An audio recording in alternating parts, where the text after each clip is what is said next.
He came. It was actually a very profound presentation there. We were invited by the kind of really for Dave Hackett with Vision Synergy to speak to GCIA, an organization that Eric and some others are a part of, which is like a number of the leading web portals in like 20 different languages around the world. We got to develop an entire mobile track for them back in the month of May. He and others have been involved in putting together kind of a hit list of a who's who in the mobile space. We actually have two lists. One is a public list, and it's more in the secular world. Who are the voices out there of the people that are knowledgeable, whether they represent firms or institutions? Who are the big brains? That is a public document, and I don't know if I can't remember if I put the link up there. But then we have a private document that your name is on. That's why we keep it private, because this is kind of for our eyes only. You need super secret password access, but we are kind of learning who's out there, because there is power in knowing who's doing what. So you can actually, as a result of our time here, help us make sure we expand those lists. So those are just a few of the things that we did. Some other things, we actually started our own website. So Tim just kind of tell us where that's at. Easy. So yeah, we have a website, mobileministryforum.org. You know, it is when you get ready for one of these things, if you're going to push out a bad DNS update, you're going to do it right before you come to show off the website. So we are glad to see that the change propagated through the internet will back online. We can't say a whole lot more than we're online and we're using WordPress. We have some ideas about what we want to do with it, where we want to go with it, but we need some input. We did launch kind of a forum. You would think we would have a forum given the name of the group of organizations, but forums only work if people use them, and people only use forums if they actually work well. And we kind of had a catch-22 where the forum wasn't working really well, and some people were kind of using it, but it never really took off. So this is where we can use input from us collectively. Is a website like this a useful place for us to ask questions of each other, at least questions that are not, that can be indexed by search engines, things like that, so that we can collectively understand and learn from each other. I many times have no idea who I should ask a question to, and rather than bring teeth every day, well, who would know the answer to this? A forum would seem to make a lot of sense. I think that's why they were invented in the first place. But it would be the kind of thing that we would all kind of have to agree, yeah, let's do this, let's make it work. Another option would be a mailing list. There's pros and cons both ways. But I think there can be a real advantage to having a web-accessible archive of questions that have been asked, answers given. If you're like me, a lot of the research you do and answers you find are on web forums. It's encouraging when, you know, they answer the question last month, you think, hey, I'm really hip. And sometimes you find a question answered that was answered 6 years ago, and you feel like, wow, you know, where have I been all this time?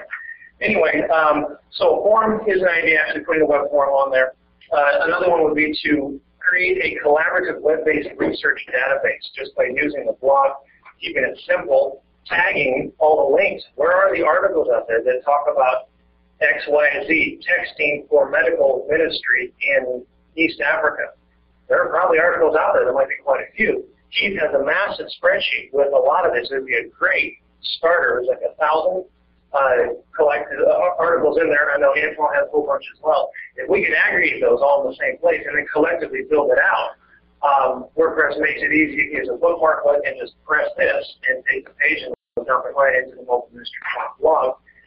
We can build that out, and this can be really, really helpful, not just to us, but to a lot of people. And they find out about who we are and what we're doing if we use this together. And then a place where we put tutorials, best practices, how-tos, things like that, for people, ministries that want to get going and need to know where to start. How do I get my content into a mobile video? What do I need to know? How do I do that? And then just simply having it a second as a blog aggregation. A lot of us have articles that we're writing. We wouldn't necessarily need to write directly on mobileministryforum.org because we wanted to, but at least having a place where we can aggregate those blogs so that others can find it from such a place. So those are some of the ideas we're kicking around. Again, we need input from all of us to find out where we want to go with this. All right. So what if our, kind of things that we agreed to work on in the next year when we gathered last year was look at how-tos and best practices. That's coming, but it isn't there. Best practices in particular, I think Antoine over here said it best. It's very difficult to put together best practices when so few people are really diving in and experimenting. So we can get that database of 1,000 articles and we can start pulling out the how-tos. But it's really going to be yourselves getting out there, bringing in case studies. I mean, just tonight, there's a gentleman, Kevin, here with Global Hope in India.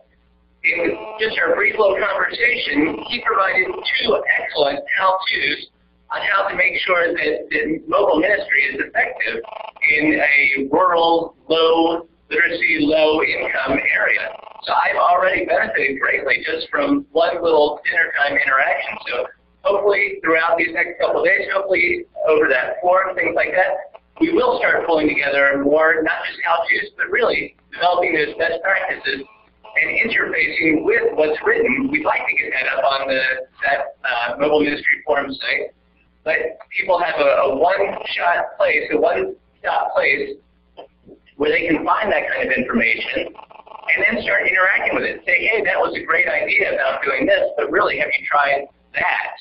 And we can all learn together. That's the idea. I was able to get a master's that involved organizational learning, and they were talking about learning in one part of the hospital and another section of the hospital. We're talking about people learning in deepest, darkest corners of Africa, over in Beijing, China. How do we get that all together and learn together for the church and for the glory of God among all the nations? So we're working on that. We really would like to see that how-to and best practice developed at the Mobile Ministry Forum website. As well, I would like to recognize the people who have been steering committee members for the Mobile Ministry Forum in the last year and a half that we've been in existence. That would include, this is just alphabetically, Dave Hackett with Vision Synergy, Tim Jorday, who is just up here, Stephen Keel, who's not able to be here tonight, but I believe he's listening in as we speak here, Brad Stoops, who's videotaping as I speak. Thanks, Brad. Clyde up here, myself, and Antoine Wright. This is the granddaddy of mobile ministry. He's been doing this since 2005. Most of us had not even dreamed about using mobile ministry, but he had a website up called Mobile Ministry Forum. So we have a lot to thank Antoine for in where we're at nowadays. What's coming next? Different ones have stepped up to the plate more. Others have had to step back from the plate some. We really would love to expand our base. We'd love to get more participation from you guys out there.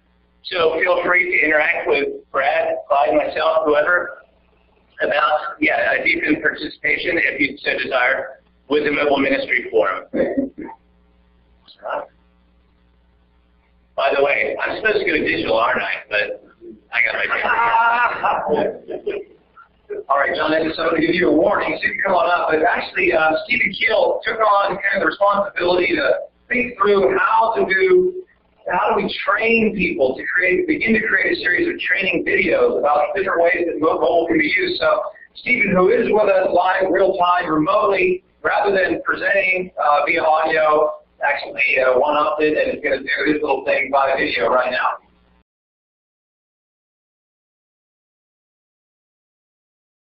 Hi, I'm John Edmiston. I'm from Saga Mission State. And one of the objectives we had last year was to develop a mobile ministry training course, which we gave the title of MMF Mobile Ministry Forum. The really basic course of just 4 weeks. As usual, I'm a content fire hose, so I put too much into it. And the first week covers an overview of mobile. The second week looks at internet evangelism, mobile evangelism and discipleship. The third week looks at low bandwidth scenarios, and the fourth week looks at higher bandwidth scenarios. And we get 32 students come as a result of 3 tweets. So we have 3 tweets, and we have 32 students, and we've got people lined up for the course.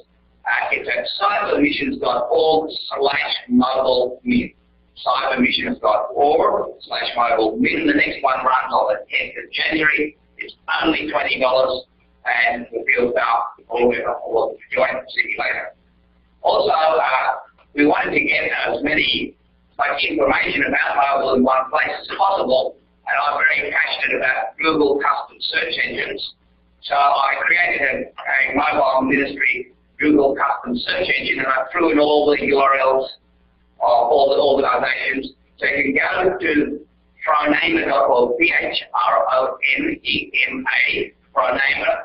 I have a lot, you just agree to meet the line to the price, Pronema.org. It's got 5 different mission search engines there. The mobile ministry search engine is one of them. And if you've got a query or a research item you want, you just put it in, hit the submit button, and it will extract the data from a much smaller data set than the whole of Google, so you get much more relevant results. So it's just an easy way of keeping things updated, because as those websites update, then the search engine automatically updates. So we've got the 4-week training course, and we've got the search engine and simulator about those.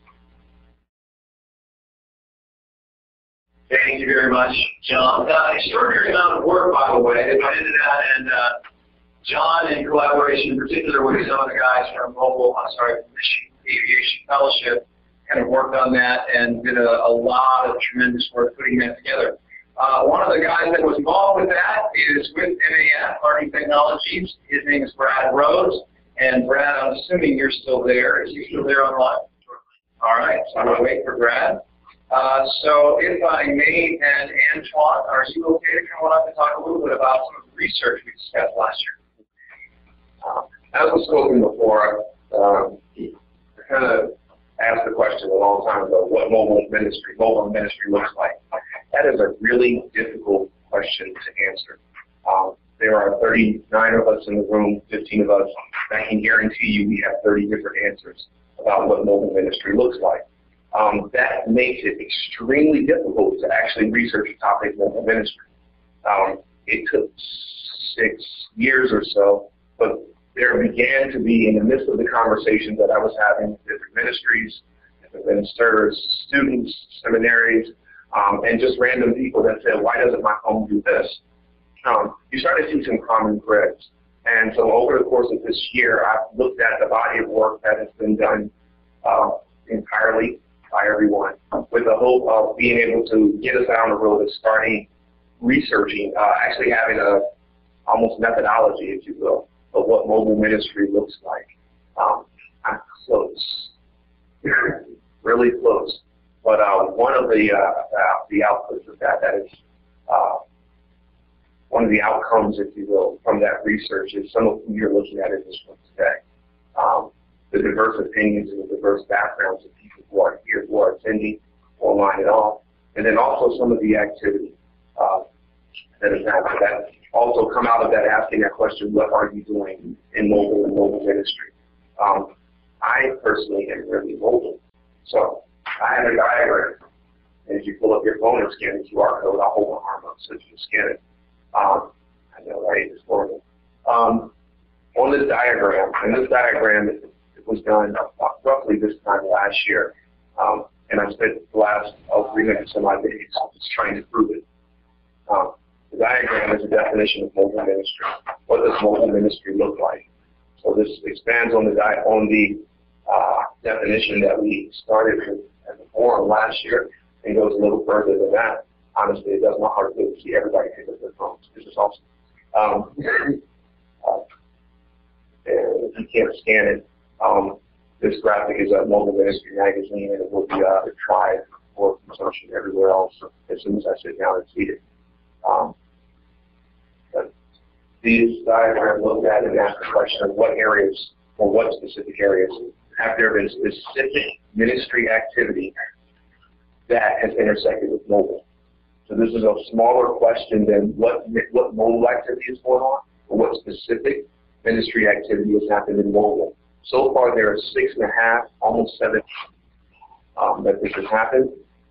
That's going to be detailed on the diagram, and actually I'll talk about it a little bit more when we talk about tablets and mobile ministry during that session. But of those 6 areas, You have issues such as personal consumption, discipleship and evangelism, missions, mobile media, mobile broadcast media, and my personal favorite, spiritual, psychological, theological implications of using mobile devices and services, which again kind of covers just about everybody in this room for what we're looking for. What I'm looking for from you is your work in those areas. And so I will be getting around to you, and I live in the area, so I'm going to be well rested. I'm going to talk your head up. You can ask a lot of questions. Because the hope is to be able to pull the research that has been done to date, as well as what you do together inside of that large data set we were speaking of before, so that we can actually build out that methodology and we can have something of value. Believe it or not, the world wants to actually hear what we have to say. Just this past week, I was invited to contribute to the website Smart Mobs by Howard Rheingold. If any of you are familiar with social psychology and communications theory, you'd recognize the name, but Howard Rheingold's theories and methodologies have essentially brokered what we now understand as social networks. His theories and methodologies became AOL, Prodigy, CompuServe, their networks, and many news groups. And he continues to pioneer. He asked for my opinion and my feedback over the course of some time, and then last year said, we want your opinion and your viewpoint on things on this site. I think the body's got an open door. If we come in with research and a methodology that makes sense, not just to us, but to the world, we got 7 billion people to cover. Thank you. Thank you. Thank you very much. Is Brad Rose available? Just let me know. One of the things we did actually in the last number of months is we've actually decided on a hashtag related to topics you want to tweet in relation to anything with mobile ministry. It's hashtag MOBMIN. So in fact, if you want to start tweeting while we're here, just go ahead and just use hashtag MOBMIN. That's sort of our mobile ministry hashtag. So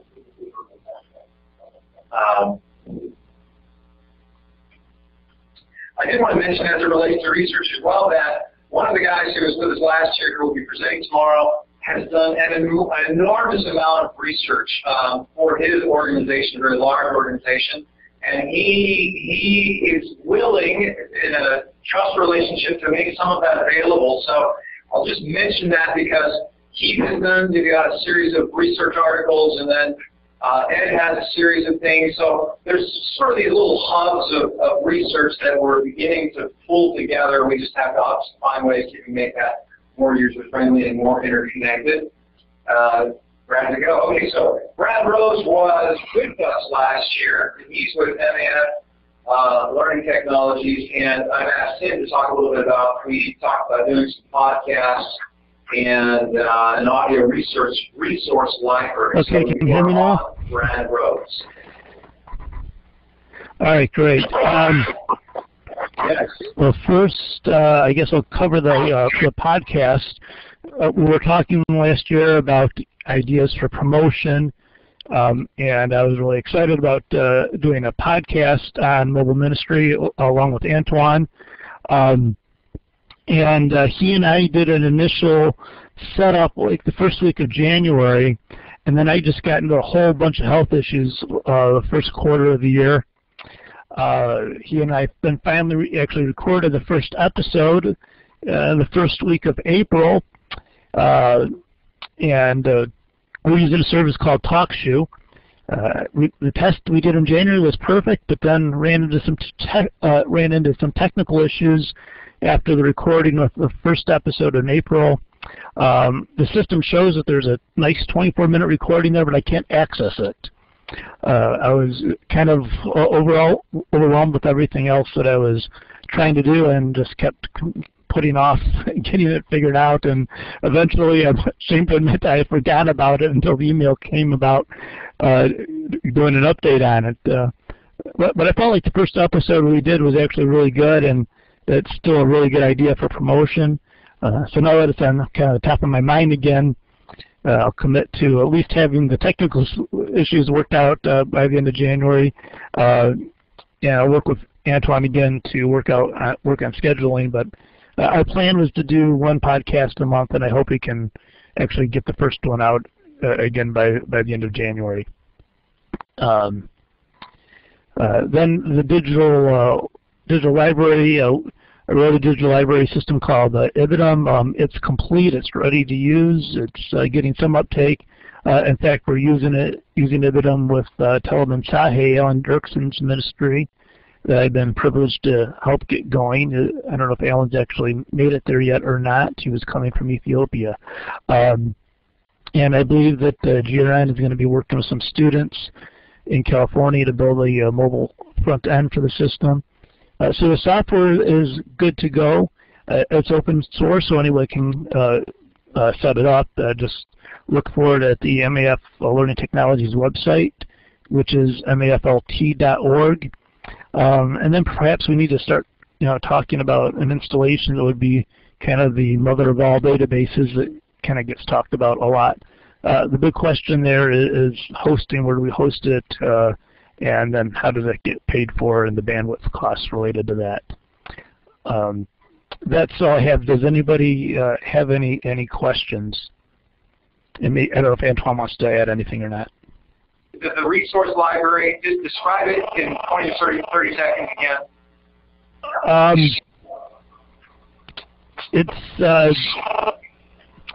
It's anything we want it to be. It's been a kind of a bunch of different things. Was going to be, maybe still will be, hopefully will be used by Stephen. I got to turn my mic down here. For kiosk evangelism, we're going to be looking at putting GRN's audio in it, and getting a mobile front end as part of that. So I mean, I don't have a real clear definition of anything in particular. It's probably up for discussion, but it's available. The software is available for any number of potential libraries. Awesome. Okay. No, that's great. Thank you. And Brad, could you go? I don't know if you're assuming you're online. I mean, we want to capture all of these links because it's not always clear coming through in the audio. Could you post a link on that schedule that we have online, that's the schedule for this event? Right now, that's where we're capturing links. All right, I'm back here. So last thing, and then I'm going to turn it over to Brett. Yeah, one of the big topics was this whole idea that we bought so much content, but it's all just in these little pockets of places, and it's not easily accessed or shared. So this idea of open access databases was broached, and so I guess MMF has already developed, I don't know how to develop, but some kind of an audio library. The software is available. Some organizations are beginning to use it. We did have this conversation about the mother of all databases. Is it possible? Can we build it? How much will it cost? And he actually did a little bit of research on that. And just a quick update is, I know that there are some of the larger organizations that we've connected with who have the resources to do their own internal, media management database system, whether that's audio assets or whether that's video assets. The Jesus Film is investing a significant chunk of money in making their assets available online digitally. That's predominantly, with their unique to their content, and then they'll have a channel for distribution. I know that One Hope is doing something along those lines. Other organizations are. But where we went with this is, and we'll hear a little bit more, I hope tomorrow night. I'm assuming you guys will have a chance to you guys tell us a little bit more about it. But the guys at TWR, and we've got Tom and Steve here, we figured out they're further down this road, in my mind, than anybody else in terms of developing an open access database or data management, media asset management system called LinguaBlast. What's the URL? Like, where do they go? Where do we go for that? Lingua, LINGUA, EMS. LinguaBlast. Lingua, LINGUA, DMS.com. go there, look at it. But they suggested a significant chunk of change in building a back end that's customizable for organizations that could be used either just internally for them to kind of manage their own, or, and this is where I think the big value is to basically offer those assets kind of in the open world. So hopefully tomorrow night we'll have a little window for you guys to tell us a little bit more about that. So anyway, those are some of the things that came out of our discussions last year. We wanted to let you know what happened for two reasons. One, because there is this power in collaboration. And two, we want you to know, hey, this stuff is happening. There's stuff going on. So we don't need to reinvent certain wheels. We do need to now invent other wheels. So anyway, we're making progress. We're chipping away at some of those gaps. We're going to end in prayer. Before we do that, maybe just as we close out, are there any comments, questions for anyone for this evening? No doubt. You're not even going to get a full Brad for the business system. I can answer other questions as well. For the which system? That's what? That's the audio? That's the learning management system. That Brad just talked about. Yes. Okay, thank you. So yeah, we got two live sources right here, Jay and Antoine. I would like to ask a volunteer or two or three, who's taking some kind of notes as we speak? Is there anybody? Okay, Antoine. Okay, I'm going to ask for one or two more volunteers. There's a lot of great thinking that you're going to hear, so I would like to ask two or three of us to be sort of designated. Can I get a show of hands? Can I get two or three more people who will be able to, kind of in a collaborative way, take some notes from what we hear? I'm going to ask for a show of hands. There's everybody gospel. So anybody who's willing to offer to just help as you take your own notes, just post them onto our Google Doc.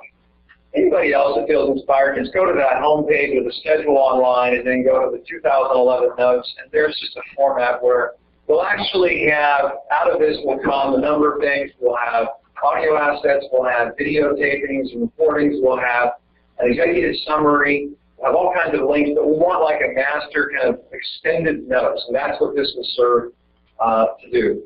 So anyway, that's my last remark, and then I would love to talk just briefly as after we close our little program team for just a few minutes in the corner. Okay, we have one quick little treat for you at the very end, but before we get to that, we all know this. We're here for one reason. It's the Lord Jesus Christ.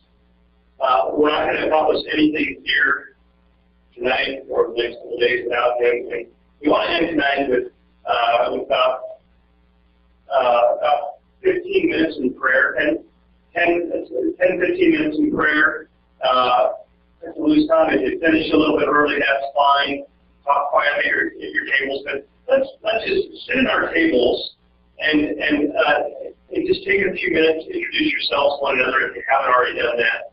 And let's pray together. You can feel free to take a minute or two to share some personal requests if you have any. I do want to mention, pray for Stephen Keel, who we heard from earlier. I mentioned his lungs are about gone. He's done some incredible stuff. We want to lift him up in prayer this week. He would love to be here. This guy, you haven't seen pictures, he's sitting there in his hospital room. He's got his little mobile office there in his hospital room with tubes connected to him. He's got his own oxygen and stuff, and he's sitting there working away at mobile ministry efforts. Let's pray for Stephen, but also let's lift up everything that's happening here, families that we've left behind. Pray for God just to help our bodies adjust quickly to North Carolina time zone and climate for those who come from places that are warmer or much colder, perhaps, than this. But anyway, let's pray. We'll finish praying at about, I don't know, about 10 till. And I'll stop that time by closing us in prayer, okay? So break up in groups at your table now, and we'll finish about 10 till.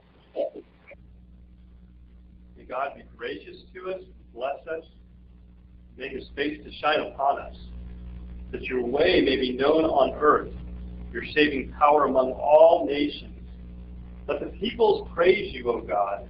Let all the peoples praise you. Let the nations be glad and sing for joy, for you judge the peoples with equity and guide the nations upon the earth. Let the peoples praise you, O God. Let all the peoples praise you. The earth has yielded its increase. The earth has yielded its increase, God. Our God shall bless us. God shall bless us. Let all the ends of the earth hear him. Amen.